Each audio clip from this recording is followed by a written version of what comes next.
First this evening, your latest STV News.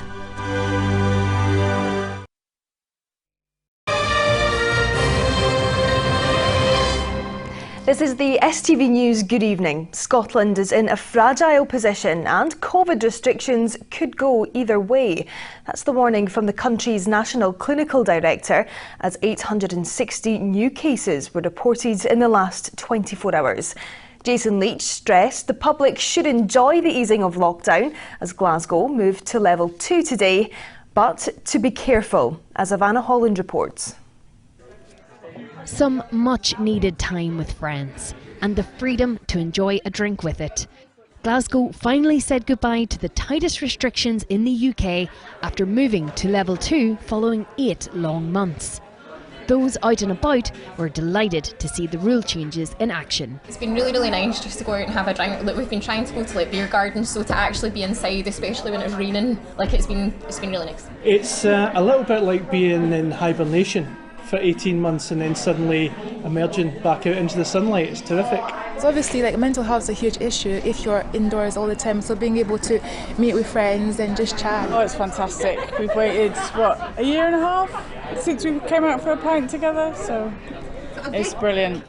The move to level 2 sees Glasgow join 13 other council areas, allowing indoor private gatherings, hugs with loved ones and alcohol being served indoors. A significant boost for the hospitality industry.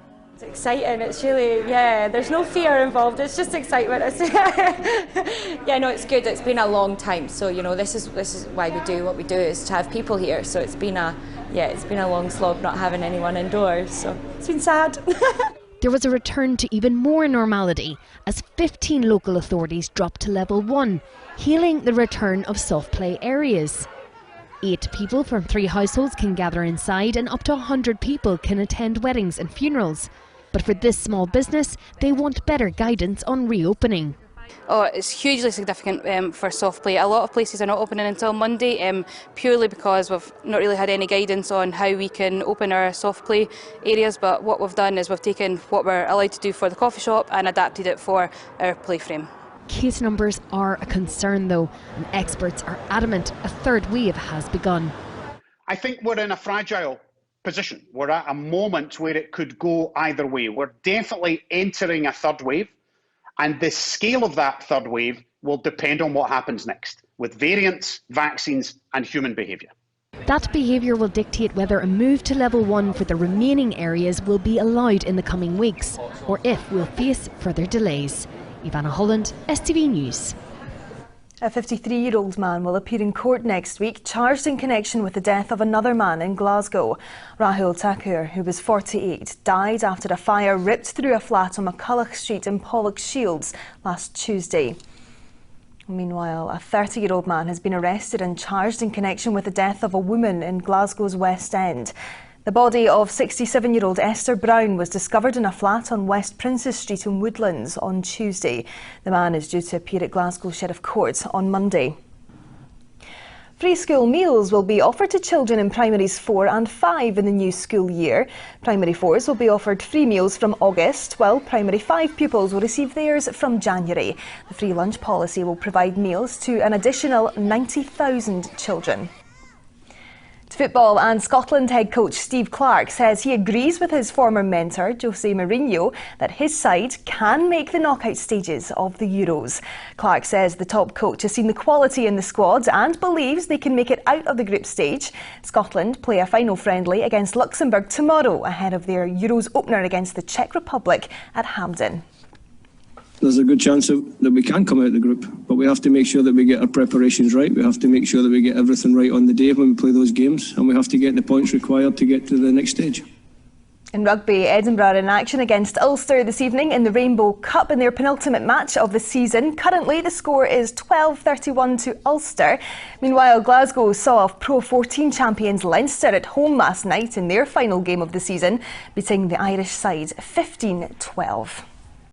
And finally, you've heard of police sniffing dogs and even COVID sniffing dogs, but have you ever heard of a whiskey sniffing dog? Well, 1-year-old Rocco, the Cocker Spaniel, has taken up the position of whiskey control at the Grant's distillery in Girvan. Ryan Marr went to meet him.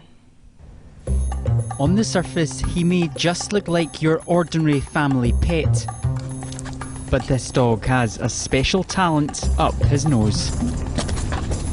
After months of rough training, Rocco the Cocker Spaniel is the newest member of staff at the Grant's Distillery in Girvan. Using his super sense of smell, he's a quality control expert tasked to sniff out any problems with the whisky casks on site. Such a unique job that he's got, but it's so important. It's supporting our lab analysts, the equipment that they've got, the sensory panels that we've got, to make sure that basically the quality of the whisky that we're making is world class. He's settling in well, but he's such a joy to have around, and literally, who doesn't like a spaniel? I mean, it brings such a smile to everyone's face. Getting free run of the distillery, Rocco is thought to be the only dog in the world trained to smell out the quality of barrels. When he gets his nose to something not right, it allows the team to mark the issue to ensure all the whisky that leaves is up to Rocco's standard. So, can we expect to see more dogs off the leash at the distillery in the future? We will be monitoring Rocco's progress closely, and we'll be very open to allowing or expanding the team of more furry quality controllers on site. But it can't be all work and no play. So how does Rocco relax when he's away from his office? He's in 8 till 4:30. We've got a kennel on site for him so he can relax in his kennel. He knows that he's working when we get his harness on, come up to the cooperage, and then he gets to play with a ball as a reward after that. So it's his favourite toy, a good work-life balance for him. Now we've heard from those who work with him. Let's try and get a word with Rocco himself. Rocco, quick word for STV News. How does it feel to be the top dog around here? Well, ever the professional, we can't stop Rocco from working. He's clearly a dog with his nose to the ground and not barking up the wrong tree with this job. Ryan Marr, STV News in Girvan. Rocco, what a cracker. Well, that's all we've got time for this evening. We're back tomorrow at 7:30, so do join us then if you can. Bye for now.